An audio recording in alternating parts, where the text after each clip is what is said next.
The Bible is a set of books with magnificent stories and intriguing characters, many of which are forgotten or little presented by scholars of the sacred scriptures. Today we will explore the story of a character who is part of an intriguing chapter in the life of Abraham, a little-known story about his second wife, Keturah. What does the Bible reveal to us about this mysterious woman and her descendants? Much is said about Abraham and Sarah, and few remember Keturah. After Sarah's death, which is recorded in Genesis chapter 23, Genesis 25 reveals to us that Abraham took another wife. Abraham finds comfort in the arms of a woman named Keturah. Who is this enigmatic figure who enters Abraham's life? Keturah, possibly meaning incense, was a concubine and wife of the biblical patriarch Abraham. According to the book of Genesis, Abraham married Keturah after the death of his first wife, Sarah, and they had 6 children. Keturah is mentioned in 2 passages of the Hebrew Bible, in the book of Genesis, and also in the first book of Chronicles. Additionally, it is mentioned in the book Jewish Antiquities, written in the 1st century by the Roman historian Flavius Josephus.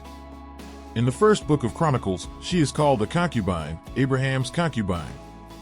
She is mentioned as a concubine, but her actions and influence go beyond that simple designation. When we learn more about the story, we see Keturah playing a significant role in Abraham's life. And this leads us to wonder, what was her dynamic with him? How did she shape the family environment after Sarah's departure? These are questions that lead us to discover a fascinating story. Sarah's death left Abraham devastated, but Keturah, with her resilient presence, brought a new chapter to his story.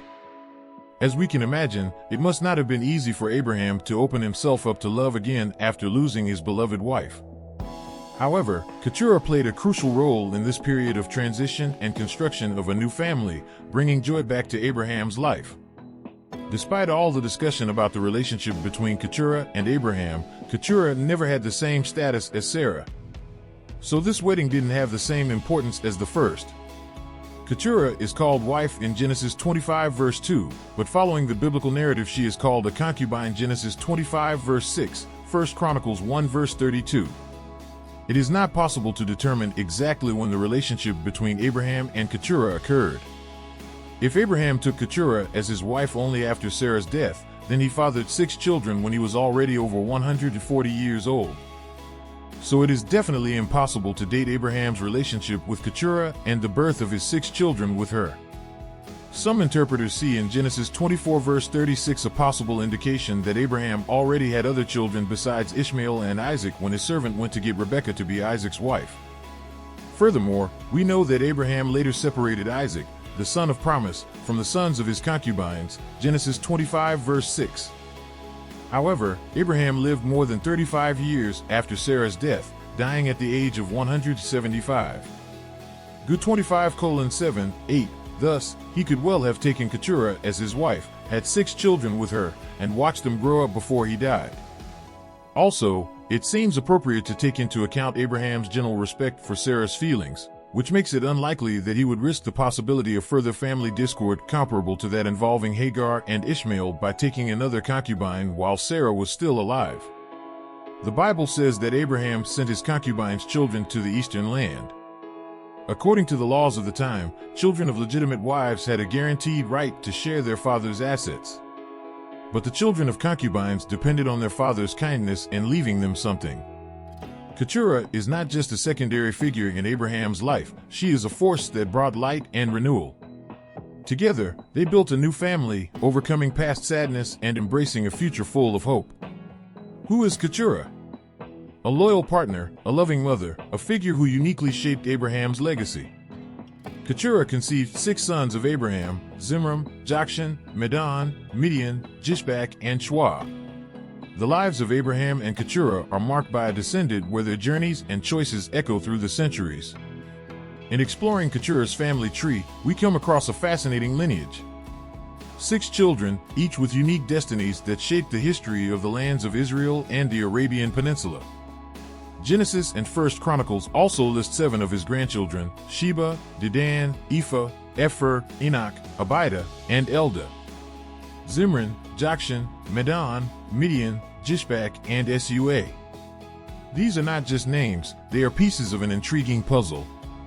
Each child of Keturah carries with them a unique story, contributing to the story of the biblical narrative. The sons of Keturah were not just witnesses to history, they were active protagonists. We found traces of their commercial activities, involving themselves in the international spice and gold trade. His actions transcend borders, leaving a lasting mark on the history of commercial transactions. In distant lands where KETURA's descendants settled, its interactions with other communities, its influences on local culture, all of these elements contribute to the rich history of humanity. According to the African writer Olaudah Equiano, the 18th century English theologian John Gill believes that Africans are descendants of Abraham's relationship with Keturah, a thesis that is not accepted by other scholars and is not found in the Bible. Zimran, Jokshan, Medan, Midian, Jisbak, and Sua names that echo through the ages. In addition to social interactions, the commercial activities of Keturah's descendants played a vital role in shaping local cultures. The trade routes they established were not just for the exchange of goods, but also for the exchange of ideas, customs, and traditions, leaving an indelible mark on the lands they touched. The choice of Keturah's descendants to maintain a nomadic lifestyle also had profound cultural implications. Their preservation of nomadic traditions not only influenced local communities, but also challenged conventional conceptions, promoting the appreciation of freedom over the shackles of materialism. The cultural legacy of Keturah's descendants is like a kaleidoscope of diverse influences, contributing to the creation of a society where diversity is celebrated. Their journeys through distant lands not only added nuance to the story, but also helped build bridges between cultures, promoting harmonious coexistence.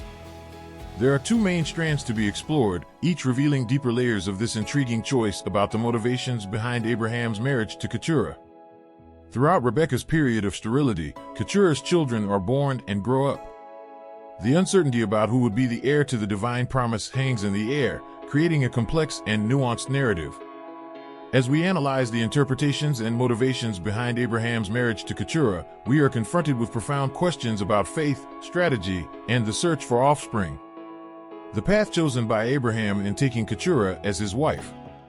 A decision that goes beyond simply choosing a new wife, but involves careful navigation between divine promises, strategy, and the search for a meaningful lineage. The path chosen by Abraham begins in a period of uncertainty. After being proven through the sacrifice of Isaac, you can check out the complete story in Genesis 22. The divine promise is challenged, and the sterility of Rebekah, wife of Isaac, heir of the promise, creates a deep concern about the continuity of the lineage that God promised. Here, Abraham begins to chart his path. The search for a guarantee is the first step on this path. Abraham, in his moments of reflection, feels the need to ensure that the divine promise is fulfilled. Marriage to Keturah becomes a strategic contingency plan. However, the path chosen by Abraham is not limited to the search for guarantee. There is a second layer to his motivation. Abraham desires children with characteristics similar to those of Ishmael, adding psychological complexity to his decision. Keturah's children are born and grow up while Rebekah faces sterility. Here, the path chosen by Abraham unfolds. He supports a growing family during a time of uncertainty, preparing for any future developments. Abraham, strategically, maintains uncertainty about who will be the true heir of the divine promise until the birth of Esau and Jacob, sons of the one upon whom the promise rested. This is the culmination of the path chosen by Abraham, a journey full of deliberate and complex choices. Keturah's children with Abraham became the ancestors of many Arab peoples who populated the territory to the east of Israel. Among all these people, in the biblical narrative of the Old Testament, the Midianite people are the ones who appear most prominently. Zipporah, the wife of Moses, for example, was a Midianite. At the end of this fascinating journey through the lives of Abraham, Keturah, and their descendants, we are confronted with a complex mosaic of choices, strategies, and destinies. The sons of Keturah, each walking their own unique path, contributed to the richness of biblical history and shaped Abraham's legacy in unpredictable ways. From the pain of Sarah's departure to the complex motivations behind his marriage to Keturah, we saw how Abraham navigated the turbulent waters of faith, hope, and strategy. His choices resonate across the centuries, challenging us to reflect on the meaning of our own journey. Keturah's descendants chose a nomadic lifestyle, a conscious decision to preserve their independence and reject material constraints. This choice not only reflects the spirit of Abraham, but also questions us about the true nature of freedom and connection to our roots. As we conclude this in-depth exploration, I express my gratitude for having accompanied us on this intriguing journey through the lives of Abraham, KETURA, and his descendants. I hope you found inspiration and reflection along the way. If this journey has sparked thoughts, or if there's anything you'd like to add, don't hesitate to share in the comments below. And to continue exploring fascinating narratives, don't forget to subscribe to our channel. Your support is what drives us to continue unraveling the mysteries of biblical history. Stay tuned for more exciting discoveries. New stories, new reflections await. Thank you again for following us, and see you on the next journey. May curiosity always guide your steps.